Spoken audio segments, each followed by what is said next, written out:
Hello అందరికీ welcome to Jyoti Shetty vlogs. ఇవాల్టి మన స్పెషల్ వ్లాగ్ వచ్చేసి నించుడు బీరకాయ. ఇది నా ఫేవరెట్.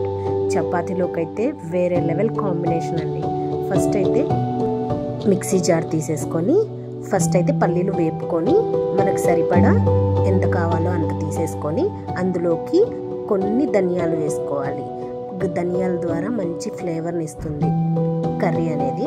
సో కొంచెంగా ధనియాలు కూడా యాడ్ చేసేసుకొని ఎండు కొబ్బరి, మనం ఎండు పెట్టిన కొబ్బరి అలా ఉంటుంది కదా, సో అది తురుముకొని ఇలా వేసేసుకోవాలి. కొంచెం వేసేసుకుంటే బాగుంటుంది.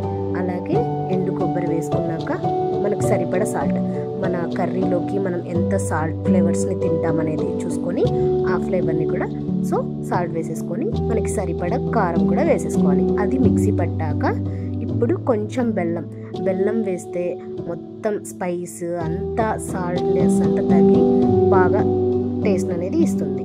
సో అది మిక్సీ పట్టాక ఆనియన్స్ కూడా వేసేసుకొని మళ్ళీ ఇంకొకసారి మిక్సీ పెట్టుకొని పక్కన పెట్టేసుకోవాలి. ఇప్పుడు కుక్కర్ తీసుకొని ఆయిల్ వేసి ఆవాలు జీలకర్ర వేసేసుకొని పచ్చి కరివేపాకు వేస్తే ఆ స్మెల్లే వేరండి. సో పచ్చి కరివేపాకు కూడా వేసేసుకొని మంచిగా వేగాక ఆనియన్స్ అనేది రౌండ్గా అలానే వేసేస్తుంది మా మమ్మీ అయితే. ఇది మా మమ్మీ స్పెషల్ స్టైల్. సో అలా వేసేసుకుంటే టేస్ట్ అనేది బాగుంటుంది. ఆనియన్స్ కూడా అలానే వేసేసుకోవాలి. ఇది ముందుగా మనం తయారు చేసుకున్న పొడి ఉంటుంది కదా, అది బీరకాయని వంకాయ ఎలా నించుకుంటామో 4గా కట్ చేసేసి అలానే సేమ్ బీరకాయ కూడా అలానే నించి పెట్టుకొని ఇందులోకి యాడ్ చేసేసుకోవాలి. ఇప్పుడు కొంచెం పసుపు కూడా అందులోకి యాడ్ చేసేసేయండి. పసుపు అనేది యాడ్ చేసేసాక ఇప్పుడు ముందుగా మనం నించి పెట్టుకున్న తర్వాత కొంత మనం మిక్సీ పట్టినదైతే మిగిలి ఉంటుంది కదా, అది కూడా ఇప్పుడు ఇందులోకి యాడ్ చేసేసుకోవాలి.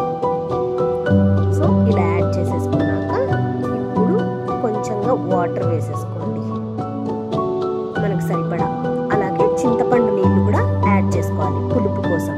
చింతపండు నీళ్ళు యాడ్ చేసుకుంటే కొంచెం పుల్లగా అంత మనం బెల్లం వేసుకున్నాం కాబట్టి తీయగా కూడా అలా మొత్తంగా చాలా బాగుంటుంది ఫ్లేవర్ అనేది. చింతపండు వాటర్ కూడా యాడ్ చేసేసుకొని మనకు సరిపడా వాటర్, ఎన్ని వాటర్ అయితే మనకి గ్రేవీ ఎంత థిక్నెస్గా కావాలి అనుకుంటే అంతగా వాటర్ యాడ్ చేసేసుకొని మొత్తంగా ఒక్కసారిగా కలిపేసుకోవాలి.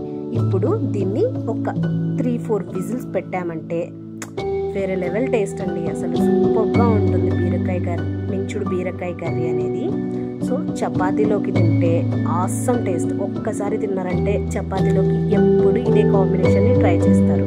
సో ట్రై చేసి కామెంట్ చేసేయండి. ఆల్రెడీ ట్రై చేసి ఉంటే టేస్ట్ ఎలా ఉంటుందో చెప్పేయండి. Thank you for watching. Subscribe.